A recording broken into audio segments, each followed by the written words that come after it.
Rekaman serangan artileri Rusia pada kendaraan militer angkatan bersenjata Ukraina di area Jalan Raya Zarechnoye Torskoye ramai beredar di media sosial Twitter pada Jumat 4 November 2022. Tampak dalam rekaman dua kendaraan militer Ukraina yang sedang melintas jadi bulan-bulanan pasukan Rusia.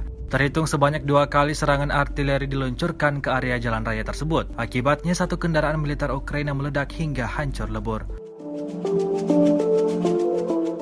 Rusia mengklaim insiden ini menambah daftar kerugian yang lagi-lagi diperoleh pasukan Ukraina. Selama invasi berlangsung, Rusia secara total merilis 330 pesawat Ukraina, 168 helikopter, dan 2.422 kendaraan udara tak berawak serta sistem rudal anti pesawat dieliminir oleh pasukan Vladimir Putin.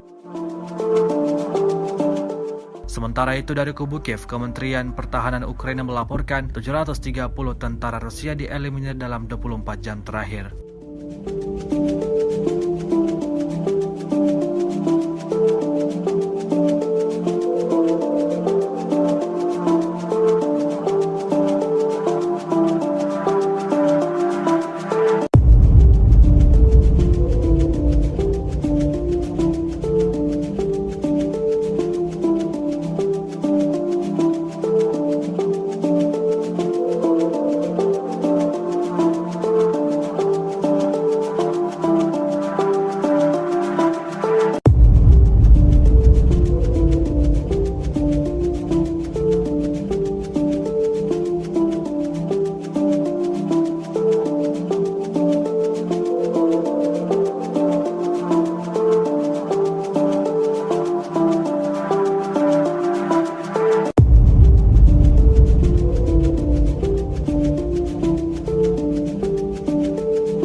Terima kasih sudah nonton.